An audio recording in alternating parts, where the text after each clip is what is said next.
Hello everyone, welcome to Saroj Mishra YouTube channel. मेरे YouTube channel पर आप सभी का बहुत बहुत स्वागत है।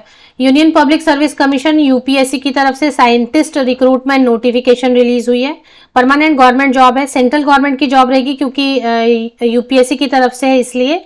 और ये ऑल इंडिया वैकेंसी होती है। इसमें एलिजिबिलिटी जो है रिलेटेड सब्जेक्ट में, जिन सब्जेक्ट के लिए साइंटिस्ट की पोस्ट है उन सब्जेक्ट्स में मास्टर डिग्री होना काफ़ी होगा।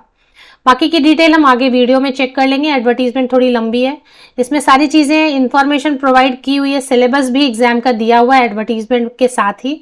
तो जो कैंडिडेट एलिजिबल होंगे एज क्राइटेरिया के साथ में और सब्जेक्ट के साथ में, वो आगे डिटेल्स चेक कर सकते हैं। तो सबसे पहले हम सब्जेक्ट्स देख लेंगे सो दैट जिनका विषय है उनके लिए ये यूजफुल रहेगा, तो वो आगे डिटेल्स चेक कर सकते हैं।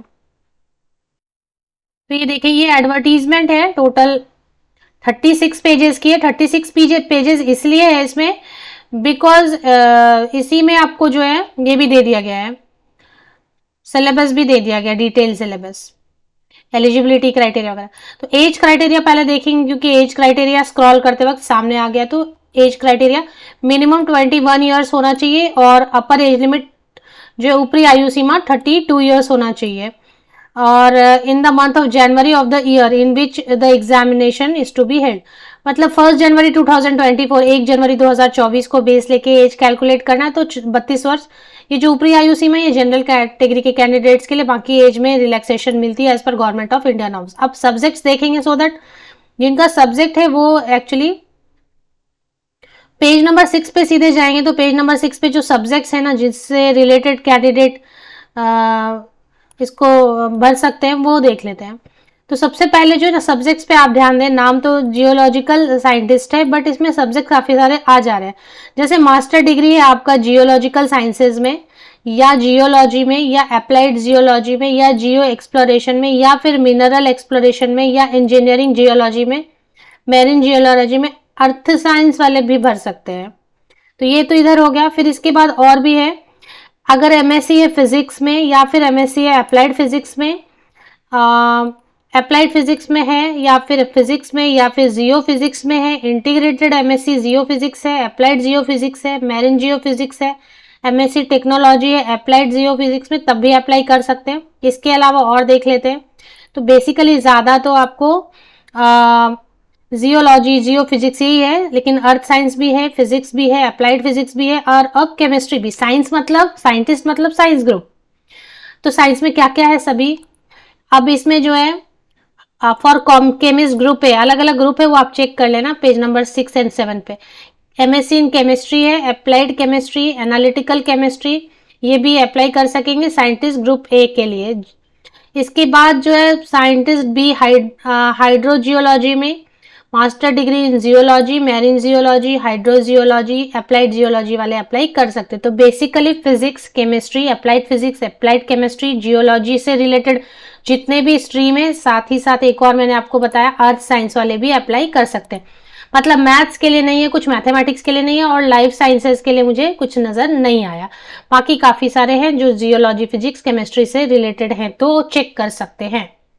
तो ये हो गई बात। अब नोटिफिकेशन यहाँ पर है, देख लेते हैं। यूनियन पब्लिक सर्विस कमीशन 20 सितंबर 20 सितंबर को जारी की गई है। लास्ट डेट जो है 10 अक्टूबर रहेगी। 10 अक्टूबर तक आप ऑनलाइन अप्लाई कर सकेंगे।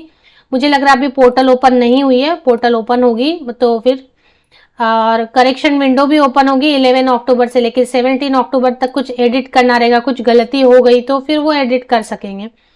फीस जो है फीस देखेंगे हम, क्वालिफिकेशन देख लिया, एज क्राइटेरिया देख लिया।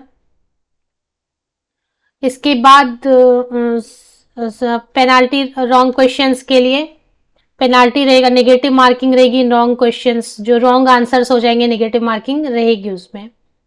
The candidate should note that there will be penalty, मतलब नेगेटिव मार्किंग रहेगी। और डिटेल्स आप चेक कर सकते हैं इसमें, यहाँ पे बीच में भी कुछ दिया हुआ है। प्रिलिमिनरी एग्जाम होगा सबसे पहले। तो प्रिलिमिनरी एग्जाम कहाँ कहाँ पर होगा, अहमदाबाद में, बेंगलुरु, भोपाल, चंडीगढ़, चेन्नई, कटक, दिल्ली, दिसपुर, हैदराबाद, जयपुर, जम्मू, कोलकाता, लखनऊ, मुंबई, पटना, प्रयागराज, इलाहाबाद, शिलोंग, शिमला एंड तिरुवनंतपुरम। तो 19 जो अलग अलग cities, main cities all over India किए गए हैं आइडेंटिफाई जहां पर एग्जाम्स होंगे। तो पहले पता है आपको यूपीएससी का पहले प्रीलिम्स होता है, फिर मेन एग्जाम होता है। तो पहले प्रीलिम्स होगा। प्रीलिम्स जो है 18 फरवरी को होगा। 18 फरवरी 2024, 18 फरवरी 2024 को प्रीलिम्स होगा इसका। तो उसके लिए आपको प्रिपरेशन करने की सिलेबस पूरा दिया हुआ अच्छे से। चलिए अब देख लेंगे कि फीस वगैरह की क्या सीन है। फीस जो है ना, नो फी है। ST SC and female candidates के लिए तो नो फी है, और ऐसा रहेगा। परसेंटेज का तो कुछ बता नहीं रहे, परसेंटेज का कुछ बताया नहीं है इन्होंने, तो देख लेंगे कहीं अगर परसेंटेज लिखा है तो। हाउ टू अप्लाई वगैरह देखना है अगर। सैलरी मैंने गूगल किया है, वहां से निकाला, क्योंकि इसमें पे स्केल दिखाई नहीं दे रही थी। जियो साइंटिस्ट जो एनुअल पैकेज 56,100 की बेसिक पे रहती है, जो कि रिटायरमेंट के एज तक 1,77,500 बेसिक पे में ये ग्रुप ए ऑफिसर्स की पोस्ट होती है। तो इसमें अदर बेनिफिट्स देते हैं, DNS allowance, HRA, travel allowance, medical etcetera. तो ये 80,000 रुपये आपकी जो है ना सैलरी होने वाली है। 80,000 से नीचे सैलरी नहीं होगी साइंटिस्ट की, क्योंकि ये जूनियर साइंटिस्ट नहीं है, ये साइंटिस्ट है, इसलिए 80,000 सैलरी बनेगी per month starting. Accepting fees की बात कर लें अगर, तो पेज नंबर 30 आप चेक कर सकते हैं। एक्सेप्टिंग एससी एसटी फीमेल पीडब्ल्यूबीडी candidates who are exempted from payment of fee. तो SC ST all female candidate, किसी भी कैटेगरी के उनको कोई फी नहीं है। एसटी कैंडिडेट को, एससी कैंडिडेट को एंड पीडब्ल्यूडी कैंडिडेट्स को नो फी। बाकी जो मेल कैंडिडेट्स रहेंगे, जनरल, ओबीसी, ईडब्ल्यूएस, उनको 200 रुपीज नॉन रिफंडेबल फी, 200 रुपया non refundable fee male candidate, general, OBC, EWS category के कैंडिडेट्स को, ऐसा रहेगा। इसके बाद सिलेबस जो है ना, पूरा डिटेल सिलेबस अच्छे से एक्सप्लेन यहाँ पर किया हुआ है सभी पोस्ट के लिए। जितने भी पोस्ट हैं ऑनलाइन अप्लाई कर देखें। पार्ट बी ऑर्गेनिक केमिस्ट्री अगर आप देखें तो सिलेबस जो है ना, पेज नंबर 29 के ऊपर आप स्क्रॉल करते जाए, सभी सब्जेक्ट वाइज आपको फिजिकल केमिस्ट्री के लिए डिस्क्रिप्टिव टाइप तो सभी आएंगे, एमसीक्यूज भी रहेगा, डिस्क्रिप्टिव भी रहेगा, सभी के लिए आपको तैयारी करनी रहेगी। तो स्टेज 2 डिस्क्रिप्टिव प्रीलिम्स हो सकता है कि, तो ये पूरी डिटेल इन्फॉर्मेशन दी हुई। अब नोटिफिकेशन आप कहाँ देखेंगे वो देख लेते, सभी सब्जेक्ट के लिए, सभी पोस्ट के लिए जो है ना दी हुई है। अब इसमें और भी कुछ चीजें दी हुई है, तो यहाँ पर देखें मार्क्स का स्कीम दिया हुआ है, कितने घंटे का होगा प्रीलिम्स एग्जाम, जो कितने घंटे का होगा। और पेज नंबर 12 पर 2 आवर्स करेगा, 100 मार्क्स करेगा, 2 आवर्स करेगा पेपर 2, 300 मार्क्स का, टोटल 400। इस तरीके से पूरी डिटेल जो है पेज नंबर 12 पर आप देखेंगे ना, तो प्रीलिम एग्जाम का स्कीम जो है वो अच्छे से एक्सप्लेन किया हुआ है। उसके बाद मेन एग्जाम का भी स्कीम अच्छे से किया हुआ है। तो 3 स्टेजेस हैं जिसमें कि प्रीलिम्स एग्जाम होगा। ऑब्जेक्टिव टाइप रहेगा, पूरा प्रीलिम्स जो है ऑब्जेक्टिव टाइप रहेगा। फिर मेन एग्जाम रहेगा जिसमें कि ऑब्जेक्टिव भी हो सकता है, सब्जेक्टिव, और 200 मार्क्स का इंटरव्यू रहेगा जिसे पर्सनालिटी टेस्ट भी बुला सकते हैं। तो 3 स्टेजेस रहेंगे, mains, prelims, mains and interviews. और अगर कुछ इन्फॉर्मेशन, क्योंकि काफ़ी चीज़ें हैं बताने को, कितनी चीज़ें बताई जाए, तो मेन चीज़ें मैंने हाईलाइट्स कवर कर लिए हैं। अगर आप इस पोस्ट के लिए इंटरेस्टेड रहेंगे तो कितने पोस्ट हैं, ये काफ़ी पोस्ट रहते हैं, यूपीएससी की तरफ से निकाले गई है वैकेंसी, तो पोस्ट अच्छी रहेंगी। यहाँ पे ऐसा दिखाई नहीं दे रहा है फिलहाल कि कितने पोस्ट हैं। यूपीएससी की ऑफिशियल वेबसाइट पर आपको आना है, और सबसे पहले मैं आपको बता देती हूँ कहाँ पे आपको ये देखने को मिलेगा।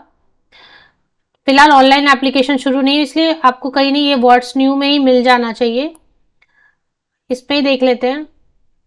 हाँ ये देखें, व्हाट्स न्यू में स्क्रॉल हो रहा है ना तेजी से, व्हाट्स न्यू में ही आपको मिल जाएगा कंबाइंड जियो साइंटिस्ट एग्जामिनेशन वगैरह करके 2024। व्हाट्स न्यू में आप थोड़ा वेट करेंगे, चेक करेंगे तो जियो साइंटिस्ट करके मिलेगा